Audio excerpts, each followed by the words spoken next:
back. If you're just joining, welcome to Trendy on Viewpoint on Atlantic TV. I am Mercy Erabo, and I am not alone yet. I have with me Michael Gobadia, and together we'll be talking about all the trending gist on the internet, and of course give our opinions about them.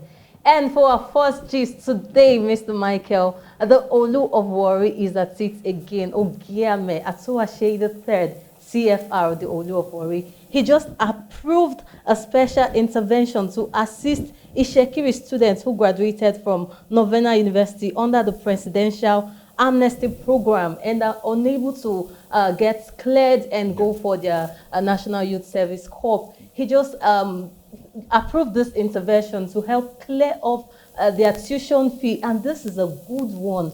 Coming again from the Olu of Warri, like this man is really doing his best for the Itsekiri people. Mr. Michael, what do you say? How do you say this? We really need to thank His Royal Majesty, and we're talking about no other, but Atuashe III, CFR, the Olu of Warri, for doing this. You know, he loves education. Exactly. And not only that, he understands the plight of a whole lot of young persons and their aspiration. And that's why I feel he's really doing this. We really need to thank His Royal Majesty for coming to the aid and assistance of these students. Yes. Education is number one. Number one. In not just only removing poverty or people from poverty, but also in any way reshaping the future. Yeah. And he's adding his own stamp to it. And we really need to thank him so much. I'm sure most of these students must have given up thinking that, oh, maybe this is just the end of the road for them. But all thanks to the Olu of Warri, Ogiame Atuashe III, CFR, for this one that he did for the Itsekiri students. Well, for our second story today, while some of us are still trying to complete our rent for the year, some of our politicians are busy shopping for brand new houses worth 155 million naira. Wow. A whooping 155 million naira, Mr. Michael. Yes, the Lagos State government has set aside 6.2 billion naira in its 2025 budget to acquire 40 properties in Lagos and Abuja, and handing each of it to its lawmakers, valued at about 155 million naira. Mr. Michael, I think politics is the new oil money, Mr. Michael. Well, that's why you see many Nigerians are really agitated when they come out with unnecessary taxes. You could even listen to our dialogue. You could see the ranting of our guests. And when you see some political office holders having more than enough, because you'll not tell me these persons do not have their own houses they've built, but saying now not just federal lawmakers, but state lawmakers having every right to own properties, not just in Lagos, that they are giving the laws they are serving for, but they also have the right to own houses in Abuja. The question now becomes, what are they doing? Are we all on the same page as it concerns cutting down on unnecessary spending, or are we on different pages? And that's where Nigerians are not happy, and it is all about them serving the people and not them serving themselves. Imagine getting a 155 million naira house as a goodbye present. Mr. Michael, I actually attend wedding ceremonies even without souvenirs. So these ones will just sit there, talk, and when they're done, they just give them 155 million naira worth of house. All you need to do, just spend 4 years, and after just 4 years in the house, you're entitled to a house. Mr. Michael, please, can I get the criteria to go into the house? Well, I'm not surprised if you join politics in 2027. For me, I might be voting for her, depending on the political party. All right, so while some of our lawmakers are there busy trying to shop houses, I am here always trying to shop for trending gist for you out there. Yes, our second story. So remember President Bola Ahmed Tinubu came out last week to say, yes, we've met our revenue for 2025, and then the economy is stable. Mr. President, stable like how exactly? Because while you're saying the economy is stable, Nigeria is busy signing off a paper for loan from World Bank. They're trying to get $1.75 billion World Bank loan for agriculture, health, and other sectors. And Mr. Michael, you were saying last week that we've really met the budget. And I was saying that if we've met the budget, I don't want to accept what they're saying. I want to feel it. I want to feel it that we've actually met. And now we are saying that they are trying to take a loan again. How stable is this economy? Well, the question is, when that news broke out last week, I only read it out. I did not say. I'm not a spokesman of the government. Okay. I am not a part of the presidential media team. Okay. I'm only a journalist reading out the information. Okay. Now, they said no more borrowing. Now, also, this is 1.75 billion United States dollars, as they say, for agriculture and health. But what Mr. President said also last week, that no more domestic borrowing, so he can go overseas to borrow. Oh, really? That's what is stated there. Okay. But in respective, they can hit their target. A company can also hit its target, but they will still go and borrow to finance other sectors. And I feel that's what they are doing. But as I'm not a spokesman to the federal government, we'll be waiting to hear from the spokesperson of the federal government on what this money intends to do. I know they said it's for health, agriculture, and others, but a better explanation will be in order. So Mercy does not come here and said, I said. So we are waiting for them. Okay, the government says, and Mr. Michael said, but he said he did not say. Okay, the government says the economy is stable, yet we are still borrowing. Well, I hope this does not end up being another trending gist with no impact, because at this point, I don't think we need more debt. We need more results and not debts. But while they're trying to borrow, I'll be here borrowing vibes to give you entertainment. Yes, for our third story, this one is actually a very sad story of a young woman named Deborah Moses, also known as Deborah Porch, who lost her life in the hands of her ex, known as Lintex Ogale. And reports have it that this guy has been abusing her even in the whole relationship, and she had to move on with her life. But the guy said, if I cannot have you, then nobody else will have you. And I don't think that is love. I think that is obsession. And this has really raised questions in my head about toxic relationship, abuse, jealousy, and obsession. Like, love is actually sweet, Mr. Michael, but you see, when it comes to obsession, that's a total different story. It baffles me to see or definitely hear this story. It's all about bitter breakup, irrespective of how bitter it has been. Yeah. You know, life is to be enjoyed. You move on. And you don't know, you leaving her will give you an opportunity to meet someone great. But telling Nigerians you did that on account of you will not have any other person have her, you do not own her. You were not the one that brought her to the world, so you do not have that right. And I feel the law should take its full course. There should be no exception on the law sticking its hand on this mother. Remember the Salome that also was killed by so-called boyfriend. I'm happy that case has come to a conclusion in a very short time. I wish this will also go towards that route, so at least justice is being served. You do not have the right to anybody's life, whether your ex, your present, or your past, or your future. Please, it is unacceptable, and I feel the court should take the proper thing to do, and it should be sentenced appropriately. On a more serious note, I really wish her soul rest in peace, and I hope she gets all the justice that she wants. This is also a pointer to many young ladies. They should understand their partners. Yeah. If you see he's toxic, if you feel he's violent, if he hits you the first time, there's every tendency he'll hit you a second, third, and fourth time. So if you notice all of that in early relationship, quickly call it a quit. Don't let it extend for too long. But she actually quitted, and this guy was just obsessed. After they've dated for a couple of months. Okay, so according to Mr. Michael, if you're in any unsafe relationship, abusive relationship, verbal, physical, don't be silent about it. Talk to someone. If possible, run away for your life.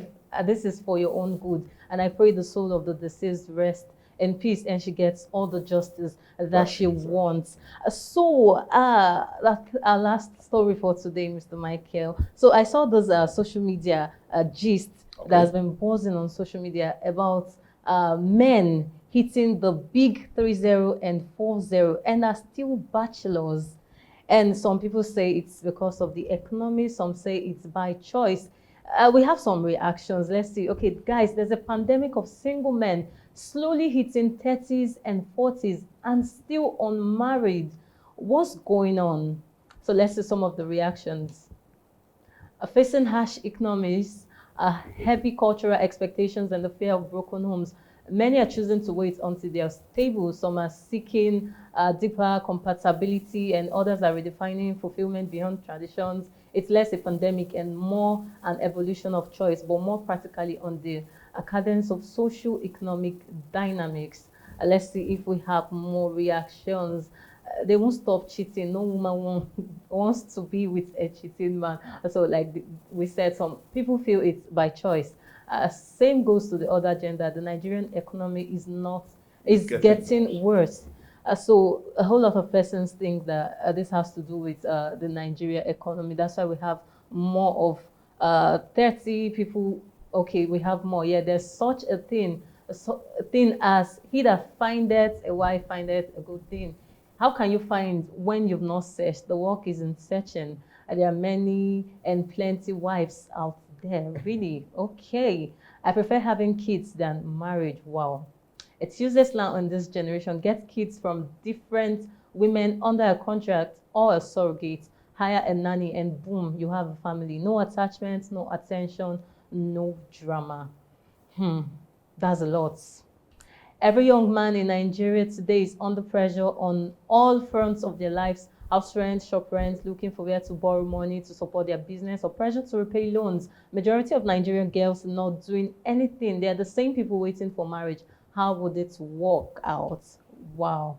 Wow. Men are tired of being slaves in marriage. Living freely and breathing happily as a single man is unquantifiable bliss. Well, I didn't say so. Well, if they think like that, we'll go on and talking about this. But the truth is, for me, I feel it's two major ones. Yeah. Yes, it's an evolution. It's not just only affecting Nigerians, it's worldwide. Marriages are no more a social contract to many. Okay. And others are also feeling the heat, especially concerning the economy. You will not believe that a couple of years back, a bag of rice was 8,000 naira. And if you buy like just 3 or 4 bags, you're able to do a wedding. But now a bag of rice is almost 100 and something thousand. If you buy 4 bags, remember you're still going to buy a car for 1 million. You're going to rent a hall for at least 350,000 naira, if not more. You're going to buy drinks when a pack of 12 soft drinks is about 4,000. So when you look at all of those costs, and we're still talking about not just the wedding ceremony itself, we're talking about you paying for a house, yourself and your spouse intend to stay. Then children. The economy is really not that favorable to marriages at the moment. And not just only that, you can also look at the social part of it. Many persons are seeing many marriages crumble. And that phobia, that fear you have, young people have, it's like, okay, why not wait? Will I wait so much, get married, and later end up in divorce? Why not just sit down and wait and search, and maybe one good thing from a different gender will just come my way? So it's a whole lot of, it's a mixture of almost everything in between, economic, social change, and all of that. So to you out there watching, do you think all of this, I am not ready, is it because of the economy, or it's they're just feeling the vibes of being single? Well, you can drop your comments. Of course, you can engage with us on all our social media platforms, on Facebook, on YouTube, on Instagram, at Atlantic Media and TV. So the truth is, love will always trend. Doesn't matter how old you are, whether you're 25, 35, or 45, just make sure it's with the right person. And because the only pandemic is when you actually end up with the wrong person. Well, talking about marriage, love is in the air again.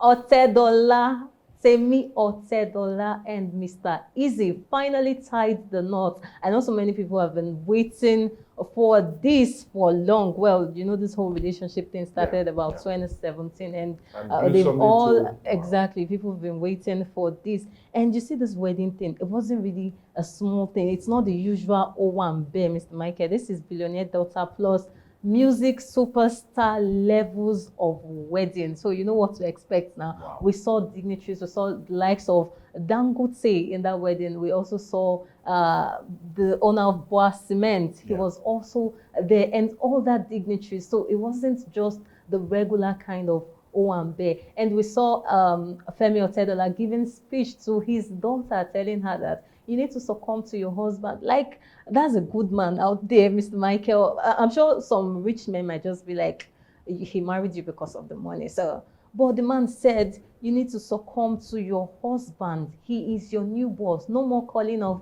daddy, daddy. And then we actually found out that Mr. Eazi is not a broke man like the Nigerians and netizens have tagged him to be. Dangote actually gave a speech talking about Mr. Eazi having businesses in over 18 African countries. So he's not actually a broke man. But you see, okay, congratulations to Femi, to the Otedolas. Congratulations to the Ajiba days. Yes, talking about Ajiba days, Mr. Michael. So Temi could not wait to change her name. Immediately she got married, she just changed her name to Temi Ajibade, and people didn't find that funny, especially a Nigerian version of feminists. They came out to say, why will you change your name? Why will you change your surname? This man married you because of this powerful name and you're changing your name. Okay, let's normalize women not changing their names to their husband's name. Interesting. Okay, this one says, so na agba for you want to keep a surname. Okay, I know who tells you that her husband's name will not be sweet. Please give me something else. Yeah, we have other reactions. Temi Otedola don't change name to Mrs. Ajibade. Poor man pikin go dey argue say she no fit change surname for any man. Interesting. She's Mrs. Temi Otedola Ajibade. That's not true. She's Mrs. Temi Ajibade. Temi changing her name shouldn't be a yardstick for other women. Women are allowed to do what works best for them. Let's see if we have more reactions. Temi Otedola don't change name. Okay, I think that's all we have. So the truth is, they came out to say, why would she change her name? But what's with this whole thing of women getting married and they feel they don't want to change their husband's name? Some of them feel they should add their husband's name to their dad's name, not just removing the dad's name completely. What do you think about it? Well, anyway, it was not so in the past. I could still remember in the 70s, 80s, and 90s. This idea crept up early 2000 to where we are now, and most ladies would prefer adding their father. So at least that generational link is not lost. Yeah. But, you know, if you're getting married, it's just there. You need to change your name to your husband's name. That's how it should be. But nowadays, most women, feminists feel like, well, you should also do something to let them know where you're coming from, the background from there. But, you know, she did the right thing. She changed her name from Otedola to Ajibade because she's now Mrs. Ajibade and not Miss Otedola. So let her be. If you feel you need to stick with your father's name and have a linkage to him on the mind, you don't have any room again in your father's house, well, so be it. But the best room you can be is being your husband, so both of you can grow, raise a family that will be profitable, not just to you, but to the nation itself. So Nigerian feminists, I don't know why Nigerian feminist is different from the usual feminists we know. Nigerian feminists, they tend to take things out of, I don't know, but the truth is, a changing of surname should not be by choice. It's a must. You're married to this person. He owns you. I don't know why you're saying his marriage, it doesn't own me. It's not supposed to be a contract. You're married to this person and he owns you. And of course, you're supposed to take his surname. Well, congratulations once again to Mr. Eazi and Femi Otedola, now known as Mr. and Mrs. Ajibade. Congratulations to you both. And I pray that your love keep trending in the right way. Yes, this is where we have to call it a wrap on Trending on Viewpoints on Atlantic Media and TV. Today, I hope you enjoyed every bit of it because I enjoyed myself too, and I'm sure Mr. Michael enjoyed himself too. Well, anyway, I enjoyed myself from the beginning, from the paper review straight to dialogue. The news came and now Trending. Well, it has been a very awesome time. So this is where we'll call it a wrap. And of course, you know, you can engage with us on all our social media platforms, on Facebook, on YouTube, on Instagram, at Atlantic Media and TV. Of course, drop your comments and we'll respond to them. So this is Mercy Irabo saying, see you same time tomorrow. Bye for now. Well, I'm Michael Gobadia. It's a lovely day at the beginning of another awesome new week. Go out there, do what you need to do, and indeed enjoy your time. We'll see you tomorrow.